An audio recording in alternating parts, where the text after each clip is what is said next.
Hello, I am Prince Abba, and I want to bring you just a couple of thoughts, something I think you should reflect on. I want to title this time out with you Sailors Needed. I'm aware a lot of you know the story of Titanic. The Titanic story is a very amazing story. Titanic is not just a movie, it's a real life story, something that happened in the year 1912, April 15th. The iconic Titanic ship sailed and crashed on the sea. And all the souls and passengers that were in the ship, over 2,000 people, perished, lost their lives, unfortunately and tragically, on that ship. If you've seen that movie, you realize that a captain or one of the captains was on the top of the ship, observing events around the ship. And from a distance, he sighted an iceberg and got his binoculars, zoomed in on the iceberg, and found that it was an iceberg. He began to shout, "Iceberg, iceberg, iceberg!" And quickly hurried to the chief captain, alerted him. Remember, before the captain even came to see the iceberg, he was taking a very hot cup of coffee. He was excited about the journey. He was very proud of himself. He was doing a pretty great job sailing one of the most iconic ship in history. And of course, everyone on the ship too were having their party and their fun. But when the captain observed that there was an iceberg, his joy was cut short, and everything that mattered to him at the point or at that moment was to get this ship out of course from the direction it was going. It was headed, of course, in the direction of the iceberg. And at that moment, everything that mattered to him was, how do we get this ship out of the way? Make sure it doesn't get to the iceberg. Else we're all in danger. Everybody's going to lose their life right on this ship. And you know what he did? He began to steer. He got his guys and everyone began to steer the ship. And why were they doing that? Just to make sure that the ship does not get to collide with the iceberg. Long story cut short, just about when they thought they had done a good job steering the ship away from the iceberg and the ship impacted. A crack occurred on the ship, and that was it. Water began to flow into the ship, and everything began to sink. The moment that the iceberg impacted the ship, the captain and the co-captains began to shiver. They became afraid. As a matter of fact, they began to panic because they knew the danger. They knew what that meant. They knew that was disaster for everyone, for over 2,000 passengers on board the ship. And at that point, nothing mattered again than to save the situation. And it was already getting very late. I mean, the water was running in fast. The different compartments of the ship were getting flooded. At the point, everyone on the ship began to realize that something was not right, because chandeliers were falling down, beds were getting soaked, people saw water creeping into their rooms. And I mean, everybody was at that point very agitated. And everything that mattered on that ship at that time was how to rescue this situation. Now, I want to liken our current society today as the Titanic ship, because I see our present day society heading in a direction of imminent destruction. If you look at the composition of our society, you know that, of course, every society is made up of two major kinds of people. You have young people and you have old people. Young people make up the larger bulk of the number of people who make up our society. That means young people are the very critical, most important, and the most formidable force that every society has. All right. If you study the census of our country or your country, depending on where you're watching from, you discover that the young generation or the youth account for the greatest number or the largest number on any census document, any nation statistical document.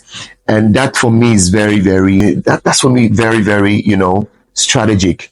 Strategic in the sense that young people make up the largest bulk of the labor force of a country or a society. Young people also make up the larger bulk of the people with the requisite energy, strength, and the vigor that's needed to pilot the affairs of a country. All right. Of course, young people hold the key to the future of any nation and any society. And that for me is very strategic. And because this is very strategic, I believe that young people should be the major focus of any well-meaning individual, or the focus of any well-meaning government, any well-meaning church, ministry, mosque, or any religious organization, as it were. The society today, which is largely made up of a larger bulk of people who are in the category of young people or youth, the society today is fast headed in the direction of an iceberg. All right. So society is like the Titanic ship, and the iceberg is the danger the society is running towards.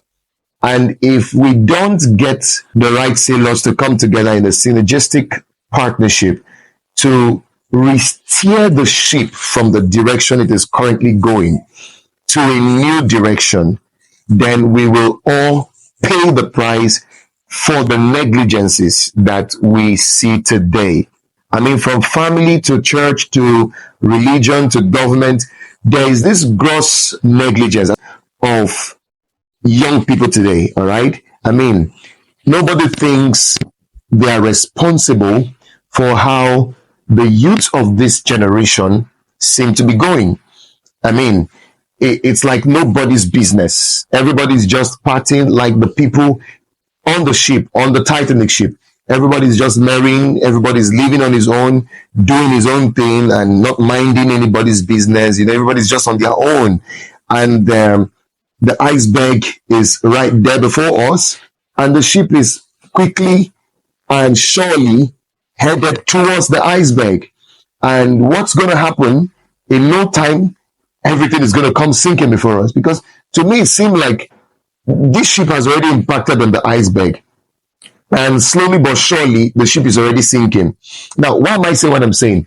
Take a careful look at the kind of things we see, the kind of lifestyle we see amongst young people today. On social media, young people have begun to constitute nuisance, in the society today. Majority of young people have been given away to nuisance, given away to moral debauchery. Social media is one platform where you can confirm these things yourself from the kind of content we watch, the kind of skits we see. Every young person seems to be going in the direction of immorality and going in the direction of nuisance. And it seems like it's the norm today.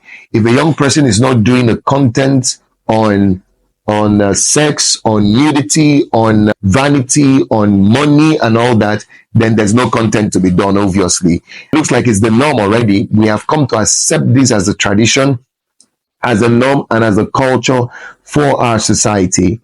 And we may not know, but slowly and surely we are headed for a great impact to the iceberg.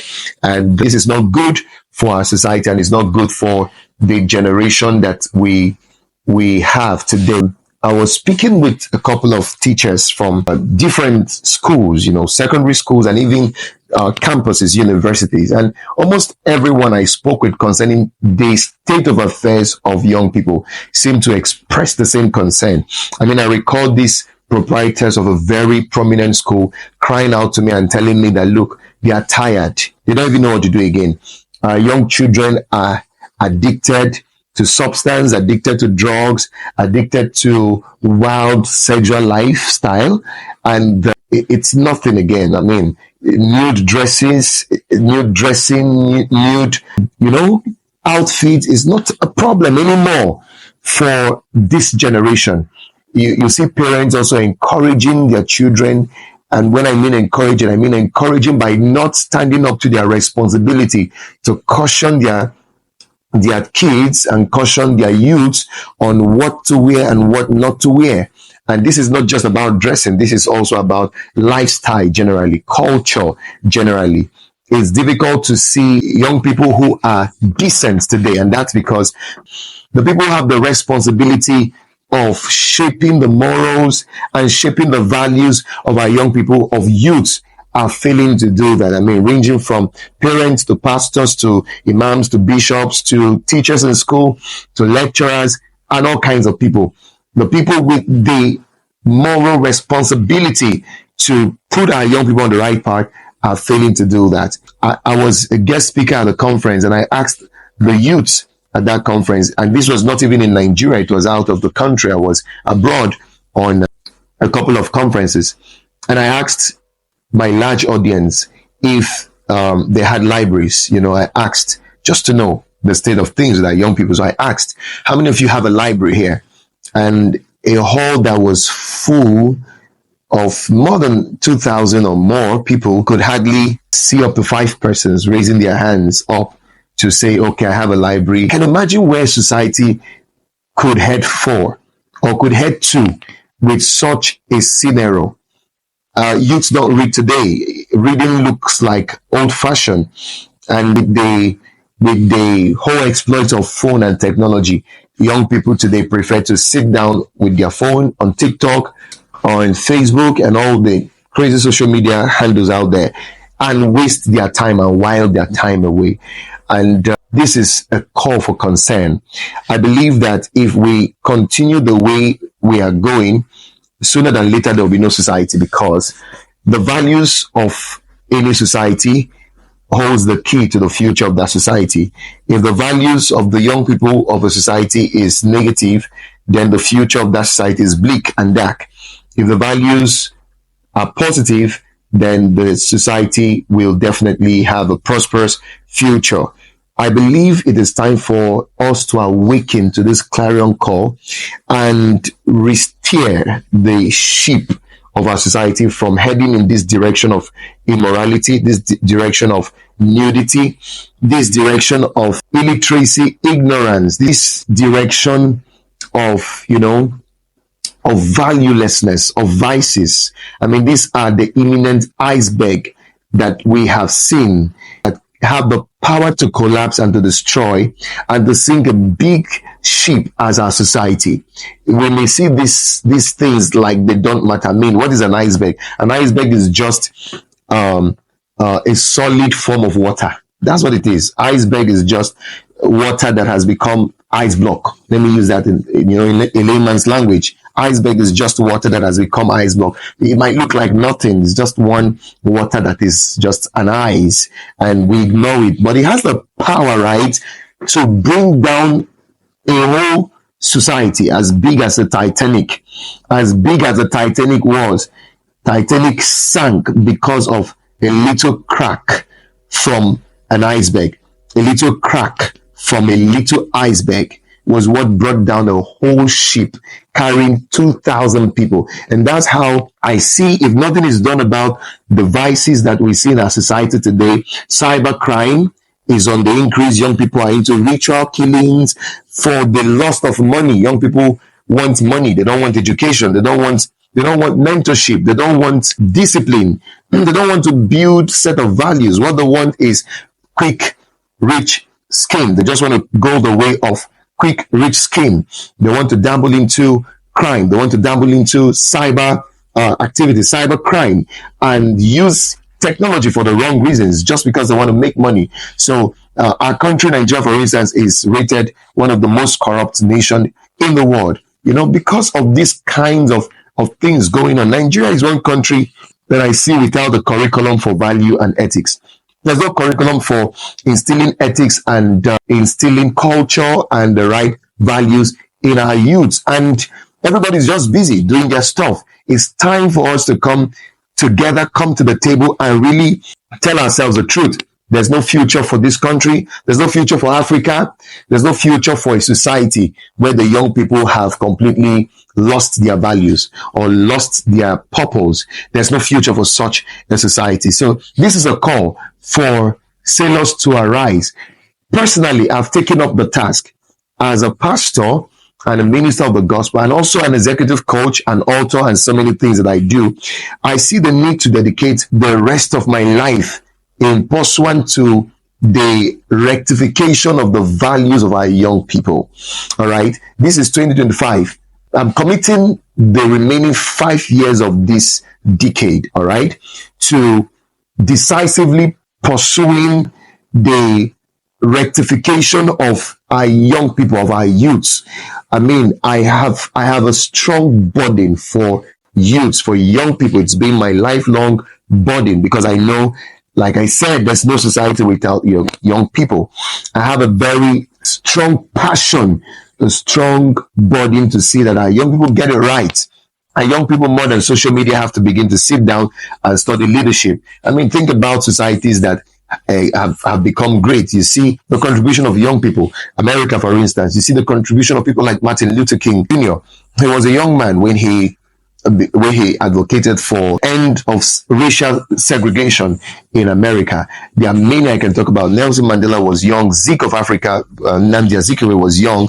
Awolowo and the rest of them were very young people when they began to champion the cause for independence of their nation, when they championed the cause for leadership. They led their nation when they were just very young. And what is going on with our young people today? We are in clubs, we are in parties, we are in bet rooms, betting our lives away. We are caught with substance. We are caught in crime. Go to the prisons. Our prisons are full of young people, and remand homes are full of young people.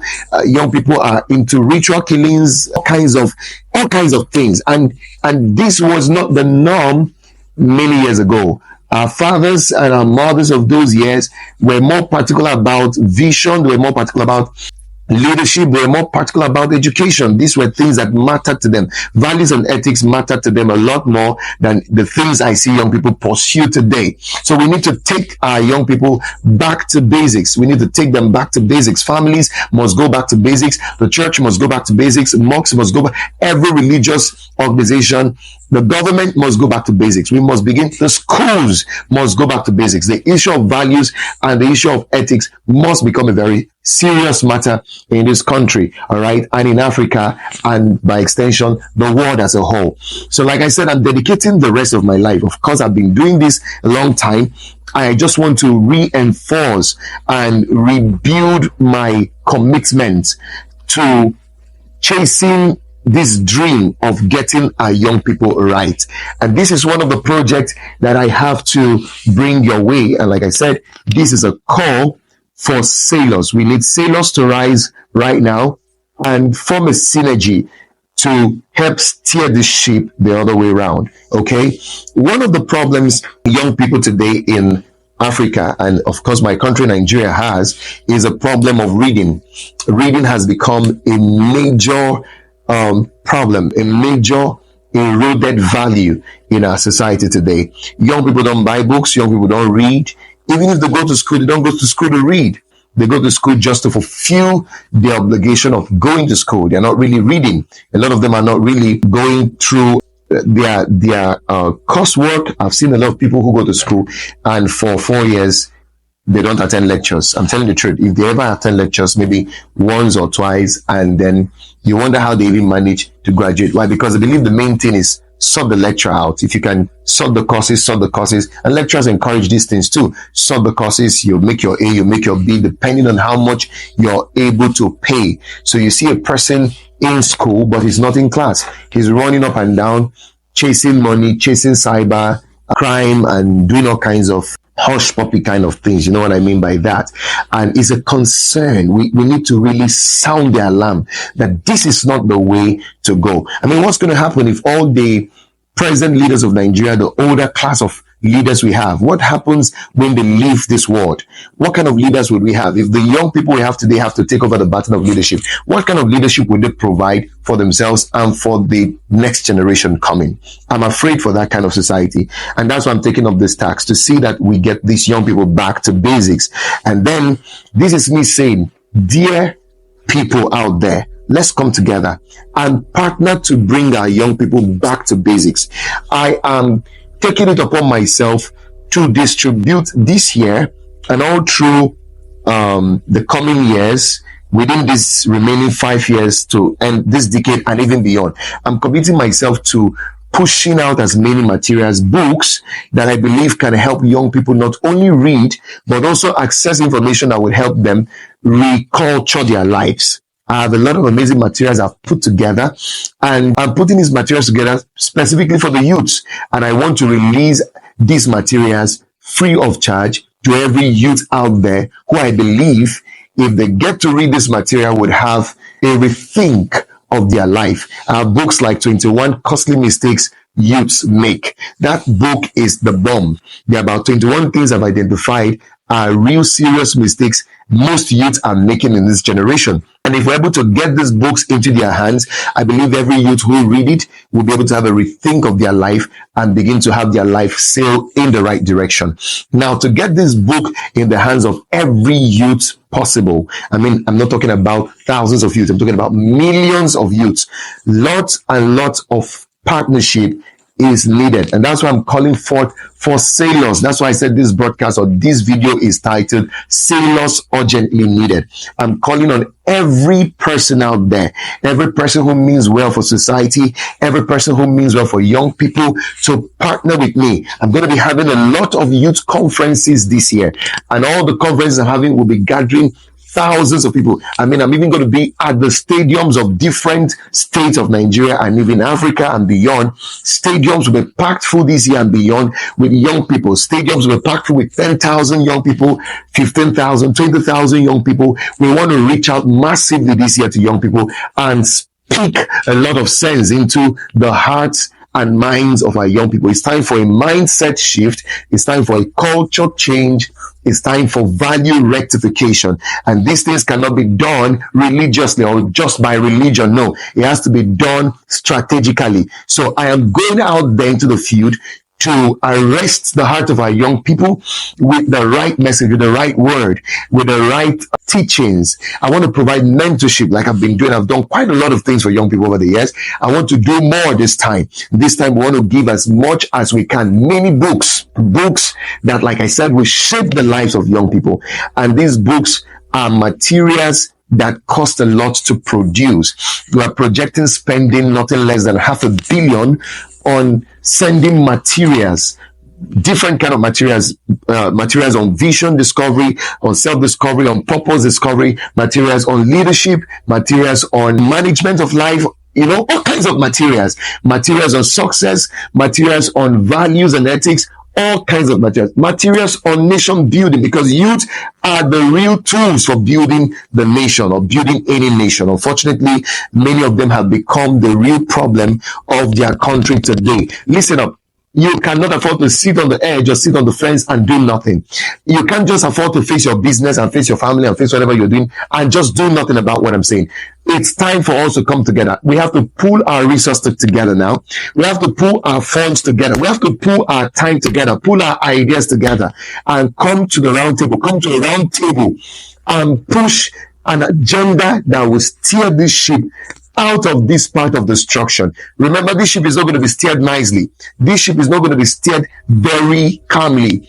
It has to be steered by force. This ship has to be steered with every sense of urgency, like the Titanic ship that was about to get a head-on collision with the iceberg.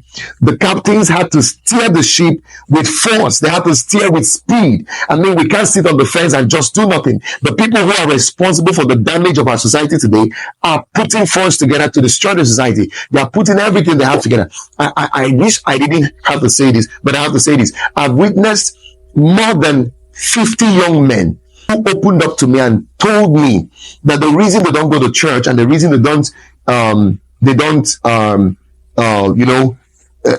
live right is because they have a commitment with some men funding them with so much of amount of money for one reason, just to have intercourse with them. I mean, I'm telling you what I know.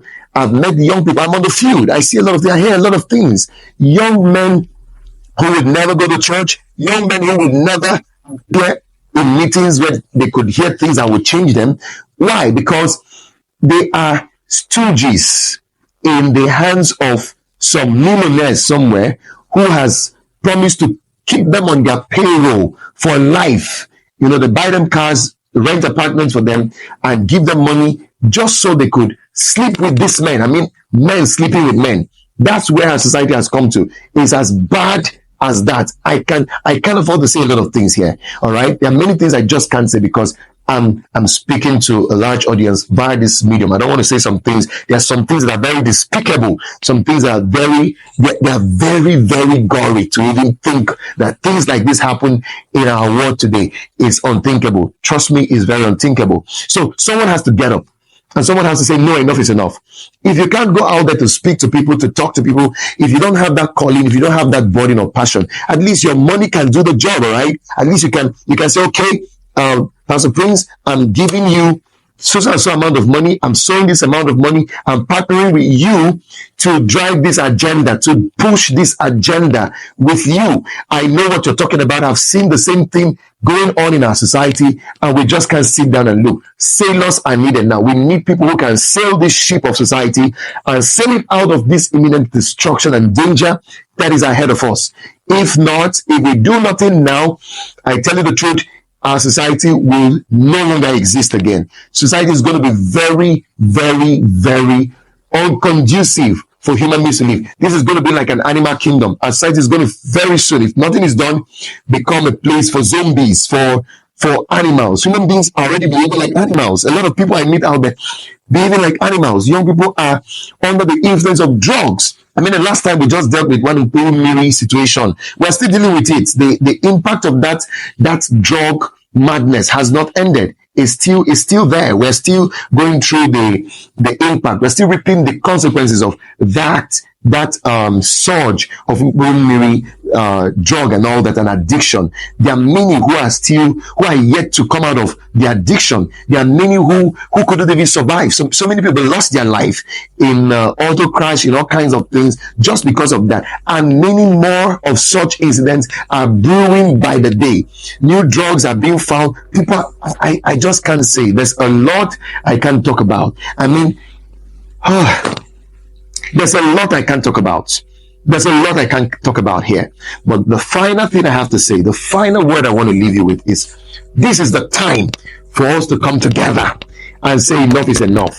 We have to come together in partnership with our resources and with all that we have to see that we catch our young people and change them now that we can.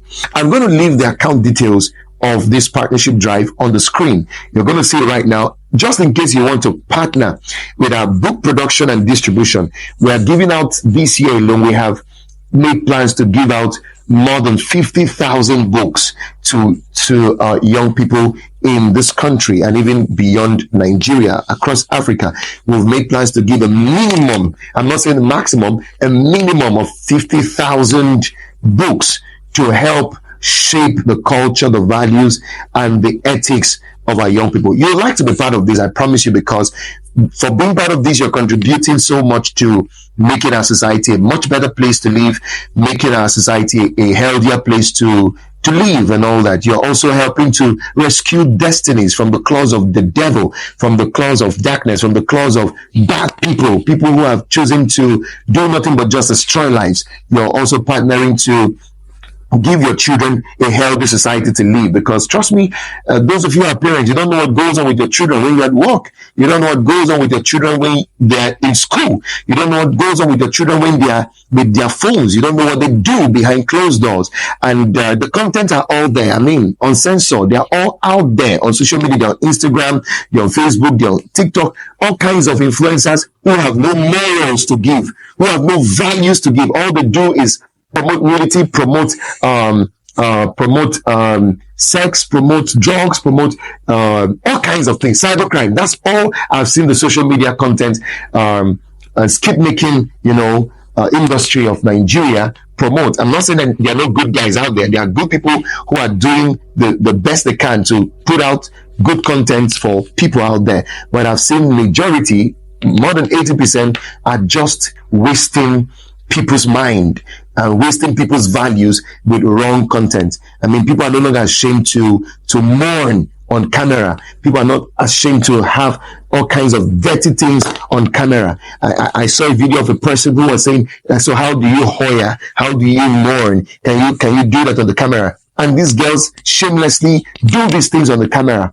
All right. And ask them their age. They are 16. They are 18. they're 20. They don't have any fear, no shame anymore. I mean, something has to be done. I feel like crying right now, but I have to, I have to be a man. All right. I have to be a man, but that's the truth. It may sound very funny that I'm saying I have to be a man, but I know how many times I've had to cry behind closed doors when I see some of the things going on in our society. So join me. I am pushing out a lot of materials out there to help redeem and rescue our youths. Next week and even the week after and the week after, I'm going to be back to back on campuses, back to back in different schools, back to back, different places, stadiums, different conferences, leadership conferences, youth conferences, and all that. I'll be back to back everywhere, engaging young people and impacting them massively. And part of what I'll be doing after all the mentorship sessions I'm going to be having is to give out materials worth millions of naira. I want you to come in partnership with me to make this dream a possibility. And you can be very much assured that for every contribution or partnership you make, it will be well taken into account, and it will be used for the very reason for which you have sent us your partnership or your contribution. Thank you very much for joining hands with me to sail our society from the direction of the iceberg, to see that our young people are rescued, that youths of today are truly the leaders of tomorrow, that they are meant to be. Thank you very much, and I pray that God bless you as you do this with me. The account numbers are right on your screen right now. Do well to partner, do well to send in your partnership, and let's do this together. Thank you very much, and God bless you real immensely. I look forward to seeing your comments in the comment section. If you have something to say to corroborate what I've said, something that resonates with you, please do share your ideas with me. I'd like to hear from you. I'd like to know what your thoughts are. And then you might also want to tell us which area you think we should address as we travel from state to state across Nigeria and travel across Africa, reaching out to young people and helping our youths to find their footing and to capture their future. Thank you very much, and looking forward to receiving your kind donations. God bless you.